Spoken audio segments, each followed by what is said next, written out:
안녕하십니까. 전기차 읽어준 남자 전익남입니다. 오늘은 뭐 다른 테슬라 외에 다른 전기차 뉴스가 딱히 없어가지고 오늘도 테슬라 뉴스로 여러분들을 찾아뵙게 되네요. 이렇게. 네, 오늘의 주제는 좀 여러 가지의 주제를 한 번에 좀 말씀을 드릴까요? 깔짝깔짝 이렇게 여러 가지를 말씀드려야 여러분들이 지루하지도 않고 많은 정보를 그렇게 좀 얻을 수 있으니까 여러분들의 도움이 되실 거라 생각해서 이렇게 영상을 만들게 되네요. 네, 오늘의 본 주제죠. 네, 테슬라가 이제 굉장히 많은 슈퍼차저를 확장하기 위해서 이제 준비를 하고 있다라고 하는 거죠. 근데 여기에 사족이 붙었습니다. 다른 전기차 브랜드에게도 개방을 할 슈퍼차저를 준비하고 있다고 해요. 도대체 어떤 뉴스가 나왔길래 이렇게까지 기사가 나왔나 좀 읽어봤는데, 최근에 테슬라 슈퍼차저 관련한 이 잡 오프닝이 굉장히 많이 열려 있다고 합니다. 그러니까 구인 구직이 굉장히 활발하다고 해요. 그러니까 슈퍼차저를 많이 늘리기 위해서는 이거에 관련된 이 슈퍼차저 사이트 설정하고 그리고 디자인하고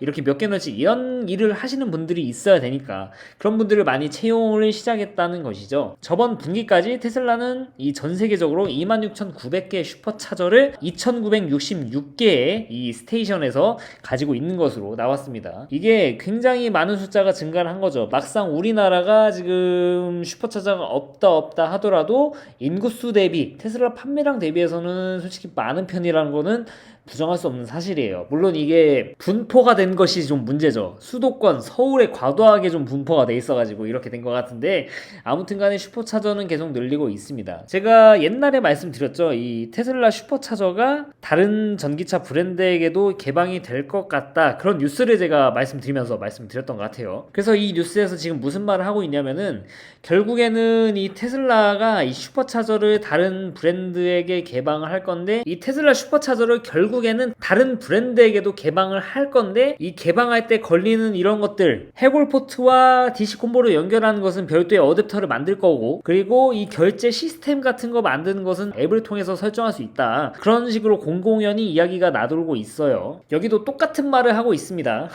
거기서 추가가 된 내용이 있습니다. 그러니까 이제 EV 오너는 이 어댑터를 살 필요가 없을 수도 있습니다. 그러니까 예를 들어 코나를 타고 있어요. 슈퍼차저가 있네? 저기 다른 공용 급속은 충전 경험이 너무 안 좋아. 난 슈퍼차저 쓰고 싶어. 좀 비싸더라도. 근데 난 어댑터가 없는데 어떡하지? 네, 어댑터가 테슬라 슈퍼차저 충전 구역에 제공이 될 수도 있다고 합니다.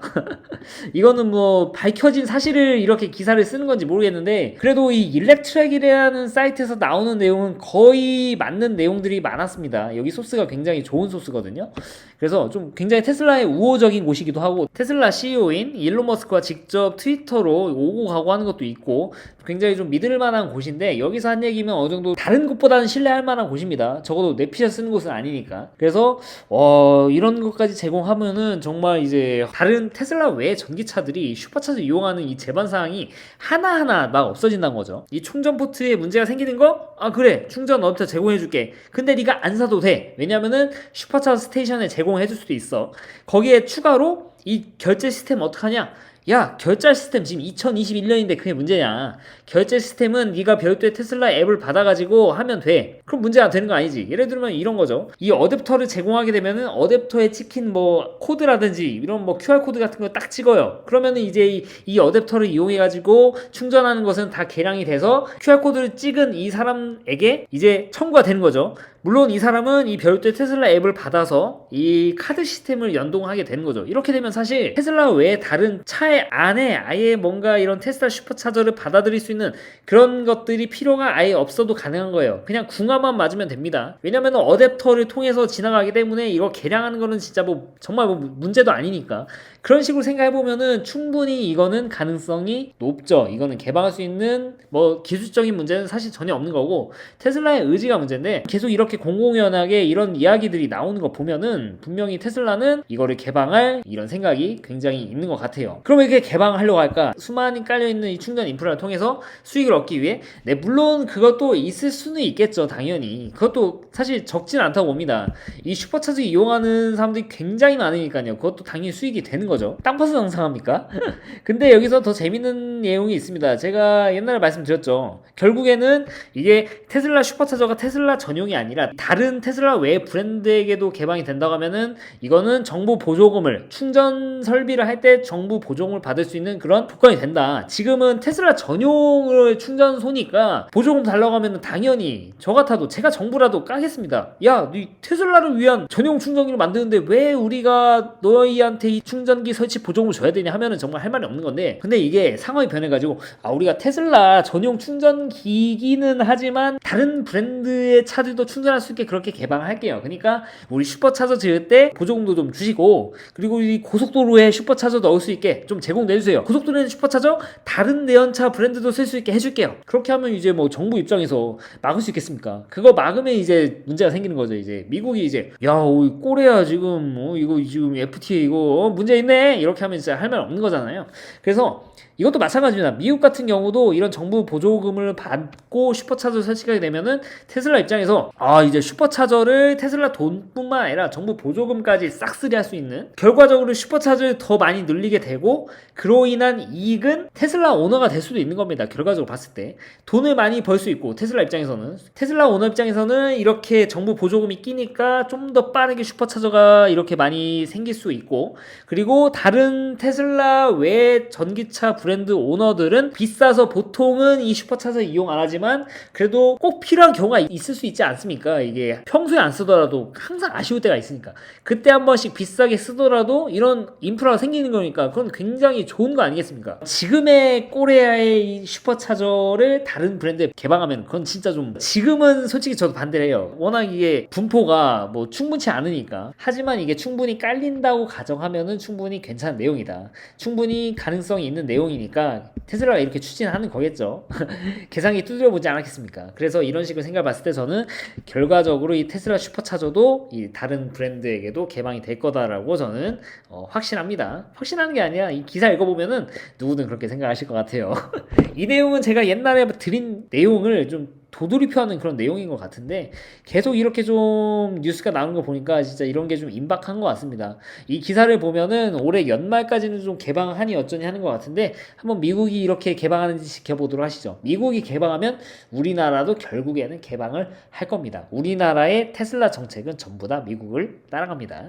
그리고 두 번째 뉴스입니다. 테슬라가 지금 이제 뭐 테슬라 주식이 지금 뭐 망치로 때려 맞은 듯한 이게 오토파일럿 문제 때문인가 최근에 테슬라 주식이 좀 좋지가 않죠. 오늘 같은 경우는 좀 올라오고 있어요. 네, 제 영상을 보시는 상당히 많은 분들이 테슬라 주주신데 오늘은 좀 웃으셔도 될 것 같아요. 오늘 2.5%나 오르고 있네요. 최근에 주식이 좀 좋지 않았죠. 최근 5일 동안 4.4%, 1개월 동안 또 올랐네요.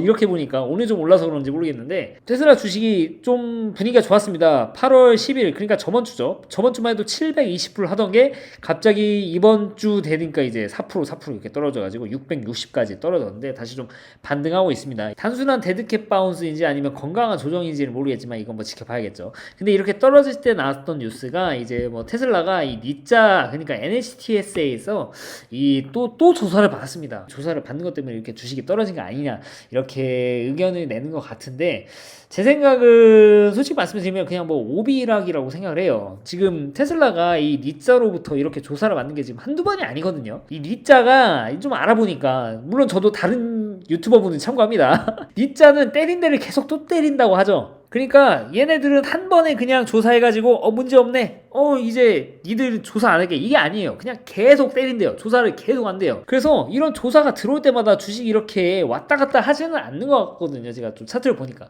그래서 저는 그냥 까마귀 날자 배가 떨어진 격이 아닌가, 그냥 떨어질 때가 되니까 떨어진 거라고 생각을 합니다. 그냥 딱 봐도 그렇잖아요. 이게 갑자기 이렇게 올라가다가 이제 건강한 조정 받고 딱 지지선 있냐, 딱 지지선 받고 이제 다시 또 올라가겠죠. 그런 식으로 좀 올라가지 않을까 그렇게 생각이 들고, 게다가 만약 이 오토파일럿 원인 원인이라고 보기엔 또 이런 뉴스들이 있습니다. 지금 뭐 마이클 베리 그 쇼트의 주인공이죠. 그 2008년, 2007년의 금융 대위기를 예측해가지고 쇼 쳐가지고 정말 거물이 되신 분. 이분이 지금 테슬라 공매도에다가 지금 베팅을 했는데 이분의 영향일 수도 있죠. 왜냐하면 이분이 가지고 있는 것들도 많고 그리고 이분에 따라오는 그런 영향력이 또 있으니까 그런 영향이 있어서 이렇게 좀 조정을 받는 걸 수도 있는데 이제 좀 조정이 다시 이제 끝나가는지 오늘은 좀 분위기가 좋습니다. 나쁘지 않아요. 그래서 이런 뉴스가 있는데 또 이 오토파일럿 하니까 또 오늘은 아니고 어제 이런 뉴스들이 나왔죠. 교통안전공단인가요? 거기서 이제 K가 붙었어. 또 이것도 KNCAP이라고 해가지고 이 전기차 하필 또 아이오닉5랑 테슬라 모델 3를 같이 또 테스트를 했는데 이 뉴스 보시면 아시겠지만 아이오닉5는 1등급인데 테슬라는 2등급이다. 이거 아니 이거 광고인가? 부등호까지 써가지고 굳이 또 이렇게 또 아이오닉5 좋다 이렇게 얘기를 하고 있습니다. 진짜 이런 뉴스가 엄청 많이 나왔어요. 저는 이렇게 뉴스가 많이 나올 줄 몰랐는데 유튜브도 그렇고 인스타도 그렇고 이런 일간지들에서도 굉장히 많이 경향신문, 동아일보 뭐 언론의 성향 상관없이 그냥 다 그냥 와 모델3보다 한 단계 위라고 합니다. 배터리 같은 경우 안전도 따져보니까 아이오닉 1등급 이런 게 진짜 뭐 대문짝만하게 뉴스가 나오니까 그 와중에 또 8개월 전의 뉴스는 또 갑자기 가져왔습니다. 테슬라 문 안 열린 사고.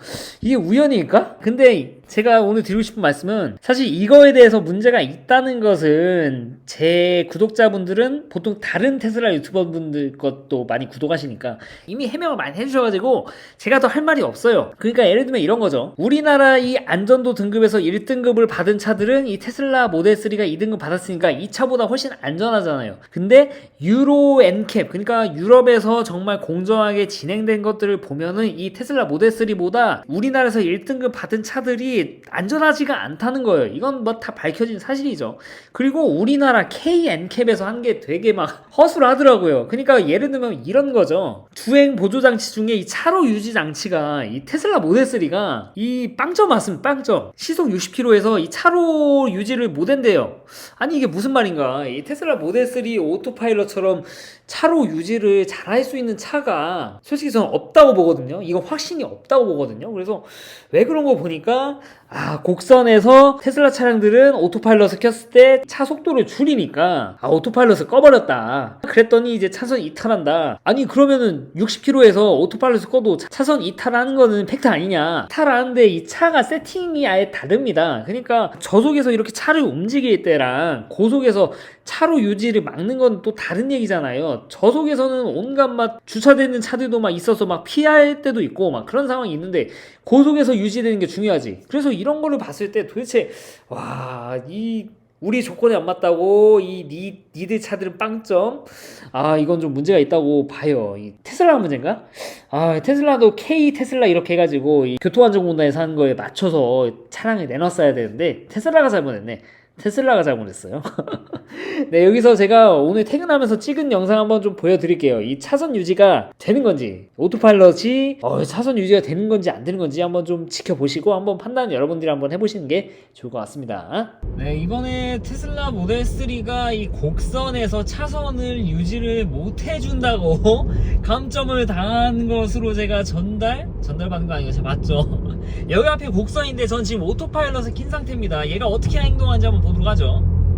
곡선이 나타났는데 얘가 속도를 줄이면서 곡선을 지나갑니다. 아주 차선을 잘 물고 있어요. 저는 뭐 핸들을 그냥 잡고는 있지만 제가 조향하고 있는 게 아닙니다. 이렇게 잘 잡는데? 테슬라 말고 여기를 넘어갈 수 있는 차가 제가 알기로 없을 거거든요. 저는 없다고 판단합니다. 여기 덧붙여가지고 FSD가 가지고 있는 거 차선 이동까지 보여드릴게요. 자동으로. 이 차가 곡선에서 차선 이탈하면은 도대체 어떤 차가 차선 이탈을 안 하는 거야? 좀 이해가 안 갑니다. 참. 그래서 테슬라 오너분들이 이걸 보고 굉장히 많이 좀 의아해 하셨을 거예요. 간단히 좀 보여드렸는데 오늘은 좀 여러가지의 주제를 간단하게 말씀드리려다 보니까 횡설수설하고 좀 어수선했던 것 같습니다. 그래도 앞으로도 좀 이렇게 좀 다양한 뉴스를 짧게 이렇게 말씀드리는 게 여러분들 영상을 보셨을 때 좀 시간이 좀 덜 아까우실 거잖아요. 제가 워낙 또 뻘소리를 많이 하니까 한 가지 주제 가지고 그래서 앞으로는 좀 이런 영상도 많이 올려드릴 테니까 좀 유익하셨으면은 네, 구독과 좋아요 부탁드리도록 하겠습니다. 네, 부족한 영상 오늘도 저를 위해 이렇게 시간을 써주셔가지고 정말 대단히 감사합니다. 앞으로도 유익한 주제 가지고 여러분들 찾아뵙도록 하겠습니다. 시청해주셔서 대단히 감사합니다.